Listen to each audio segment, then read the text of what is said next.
განსხვავებული რა თქმა უნდა არის სკეპტიკური იმ ფონზე, როდესაც ხედავთ რომ რეჟიმი ყოველდღიურად ყველაფერს აკეთებს იმისთვის, რომ გააფუჭოს ყველა სტრატეგიული პარტნიორობა, დაკარგოს ჩვენ ქვეყნის ყველა მეგობარი და ნაცვლად იმისა, რომ შანსები გამოიყენოს, ის უნიკალური ოქროს შანსები, რომელსაც არავინ არ წარმოიდგენდა, რომ იარსებებდა, ჩვენ ხედავთ, რომ ამ რეჟიმის ერთადერთი მიზანი, ამოცანა, мотивация და ამბიცია არის, რომ ბოლომდე ჩააქვესკნელოს ყველაფერი ქართული, ეროვნული, ევროპული და წესიერი. და იცით რა, პირველ რიგში ეს რეჟიმი, ესენი ნორმალური ხალხი იყოს და მთავრობა რო იყოს და რეჟიმი, ისინი უნდა აკეთებდნენ პირველ რიგში იმას, რასაც ჩვენ ვაკეთებთ, საქართველოს დემოკრატიული ძალები.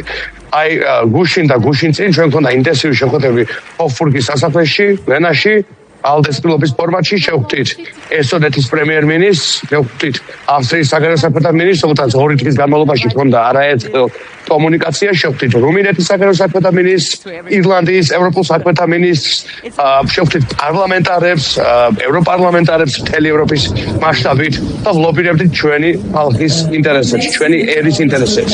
და სად არის ამ დროს საქართველოს ეგრეთ წოდებული ხელისუფლება? სატირალში, ირანში, ტერორისტებთან და ანტიამერიკელებთან და ანტიევროპელებთან ერთად, სადაც კვლავ განმეორებით ისმის სიკვდილი ამერიკას. აი ეს ხალხი ამბობს, ისინი იცავენ საქართველოს ეროვნულ ინტერესებს, რომელ ინტერესს იცავენ? სუვერენულობას? არა. ტერიტორიულ მთლიანობას? არა. უსაფრთხოებას? არა. კეთილდღეობას? არა. აი რომელი ინტერესია, რასაც კოცი იცავს? ერთი ინტერესი დამანახოთ. მე შემიძლია გითხრათ, მე რა გავაკეთე და ჩემო კოლეგებმა. ჩვენ წამოვდექით გუშინ და ვთქვით, რომ საქართველოს ანექსირება გრძელდება, რომ ეგრეთ წოდებული ორი ოსეთის თეზა შემოაგდეს ისევ და აპირებენ, რომ ქართულ ხალხს უთხრან, რომ ორი ოსეთის იდეას უნდა შევეგუოთ და თუნდაც ისინი გაერთიანდება. და მქონდა პატივი წამოდგარიყავი ჰოფბურგის სასახლეში და მიმემართა ყველა ამ ადამიანისთვის და მე თქვა, რომ ეს დაუშვებელია და ალდე უნდა გამოეხმაუროს ამას და უნდა ქონდეს კაფე ოპოზიცია ამასთან დაკავშირებით, რომ ეს არის ანტიქართული და ანტიკეთილსინდისიერი. მე ეს გავაკეთე, ჩემო კოლეგებმა ეს გააკეთეს და აი ხოცვა რა გააკეთა ბოლო 2 დღეში. ბატონ გრიგოლ, ქართულ ოცნებაზე პრინციპში უკვე ჩამოყალიბებული აქვთ პოზიცია ევროკავშირის ქვეყნებში, ვიცით მათი განწყობები როგორია ივანიშვილის რეჟიმთან დაკავშირებით, თუმცა გვაინტერესებს როგორ უყურებენ ისინი ოპოზიციურ სპექტრს საქართველოში.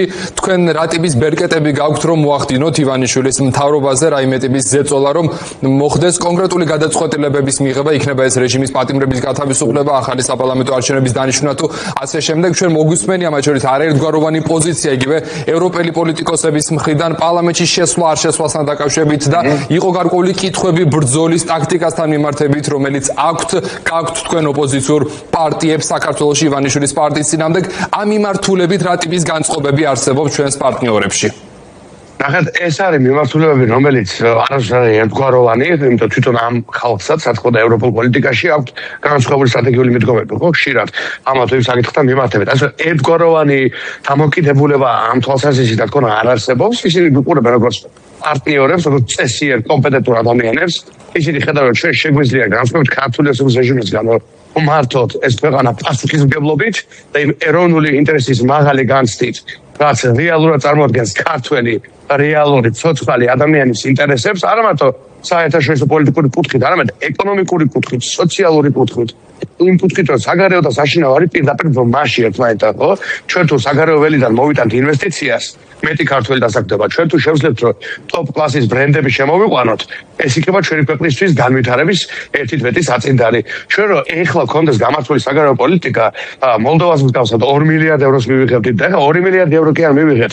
საერთოდ ისიც დავკარგეთ, რაც გქონდა და აი ქართული ოცნების მავნებელი არარაობების წყალობით შევა უვიზო რეჟიმიც კი დავკარგოთ და აი სად და ალდეს რეზოლუციაში არის ძალიან მკაფიოდ ჩაწერილი არ წაართვათ ქართულ ხალხს უვიზო რეჟიმი. აი ჩვენზე რომ ამბობენ ხოლმე, ეგ მანქურტები, ეგენი ჩვენზე რომ ამბობენ, რომ თურმე ჩვენ მქონია რაღაცა წვლილი ჯერ ჩვენ როგორ უნდა გქონდეს ფასდება. მეტა ჩემი ქმედებები ფასდებოდეს და არ დადგებოდა ჩვენი ქმედებები რომ ფასდებოდეს, რისკის ქვეშ არ დადგებოდა უვიზო საკითხი პირიქით. ეხლა სულ სხვა საკითხი იდგებოდა ჩვენ მთავრობაში ვიყოთ. გაწევრიანების საკითხი იდგებოდა ეხლა და არა იმის დაკარგვის საკითხი, რასაც აცნევების განმავლობაში რაზედაც მუშაობდა ქართული საგარეო სამსახური და ჩვენი საჯარო სამსახური. და ეხლა ცოტა ჩვენზე ამბობენ ხოლმე. აი კიდევ ერთხელ ვეუბნები მათ, ჩვენ ნამუშევარ რეზოლუციაში, ჩვენ მიერ ლობირებულ დოკუმენტში საქართველოს მხარდამჭერი რაღაცები წერია. ოკუპაციის წინააღმდეგ არის ჩანაწერი. იმ ოკუპაციის, რომელზეც ეს მართლაც არარაობები არაფერს არ ამბობენ. სუსის ანგარიშში ერთხელ არა რუსეთი ნახსენები. აი ამ განცხადებას პირველივე დღეს მოუწოდებ ბრიფინგში საგარეო საქმეთა ეგრეთ წოდებულ სამინისტროს. დღემდე არ გაუკეთებიათ განცხადება ეგრეთ წოდებულ ორ ოსეთთან დაკავშირებით. ამას ხო ფაქტები ამბობს. ეს ხო ჩემი ინტერპრეტაცია ხო არ არის. ფაქტია, რომ საგარეო საქმეთა სამინისტრო არ გვყავს. უბრალოდ არ გაგვაჩნია ასეთი ინსტიტუტი. თუ გაგვაჩნია, ეს არის ევროპელ ელჩებთან ბლატაობის სააგენტო. აი ამათ იქცა თუმცა ჩვენ ნახეთ რაღაცნაირად მათი პოზიცია, რომ ეს მათი პოლიტიკა არის მულტივექტორული დიპლომატია და მათ შეუძლიათ საუბარი ყველასთან და ისინი ვთქვათ არ მიიღებენ დირექტივებს მათ შორის ევროპელი ბიუროკრატებისგან თითქმის საუბარს და რომ ისინი ამ ეტაპზე მზად არიან მათ შორის დიალოგისთვის, თუმცა ამ პროცესში ისინი დესტრუქციაში ადანაშაულებენ სწორედ ევროპელ პარტნიორებს. ხო, დავიწყებ იმით, რომ მულტივექტორი არ არის ეს მულტივექტორული პოლიტიკა მე არ ვარ მისი დიდი ფანი, დიდი გულშემატკივარი, თუმცა მივიჩნეო დივერსიფიკაცია ჭირდება პატარა სახელმწიფოს, რა თქმა უნდა. მივიჩნეო რა თქმა უნდა ჩინეთაც რომ ვივათებ და ჩვენს გავაკეთებდით ამას, თავრობაში ვიყოთ და სხვადასხვა მხარესთან უნდა კონდეს გაჩება გამართული ეროვნულ ინტერესზე და პრაგმატულ ინტერესზე მორგებული პოლიტიკური და ეკონომიკური კურსი, მაგრამ პირველი, რასაც ხოცი ჩადის, ეს არ არის მულტივექტორული პოლიტიკა, იმიტომ რომ მულტივექტორული პოლიტიკა სხვა რამე არის.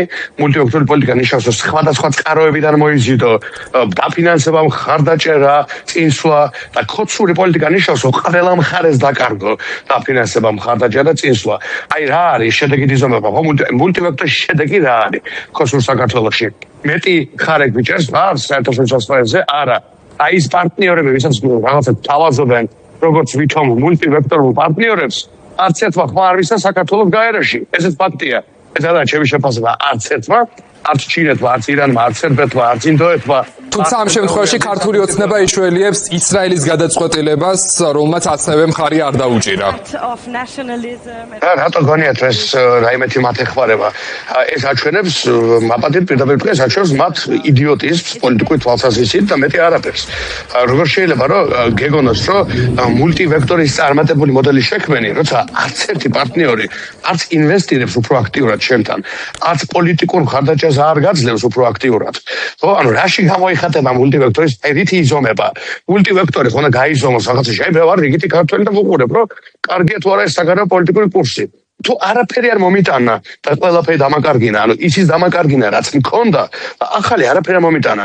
გავიცი ჩინეთი თეთრსარდებს ინვესტიციას რეალურად დიდ წყულ კაპიტალზე შევხედოთ. აი სად არის ჩინური ინვესტიცია, ჩინური კაპიტალი რაში გამოიხატება? აი რა წვლილი შეიტანა მაგალითად ჩინეთმა საქართველოს ეკონომიკურ ზრდაში. მე ფაქტებს და ციფრებს ვიცნობ და ნებისმიერ კაცს თავაზობ, რომ აი ირაკლი კობახიძე გამირბის დებატიდან საგარეო დებატებს ვაწყობს, ვითომ საგარეო დებატებს და გაურბის იმ ხალხს, ვისაც ყველაზე მეტი კომპეტენცია შეიძლება ჰქონდეს ამ მიმართულებით. ხო? რატო გარბის ამ დებატიდან?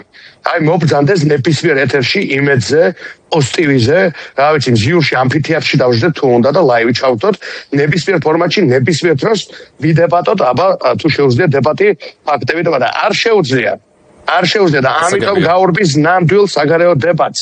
იმიტომ რომ ამ დებატში ის უფრო დიდ კრახს განიცდის, ვიდრე მისი საგარეო პოლიტიკა არის. იმიტომ რომ ეს არც მულტივექტორია და ძალიან მარტივად ჩვენებადია არანაირი მულტივექტორი, ეს არის მავნებლობა, ანტიქართული მავნებლობა.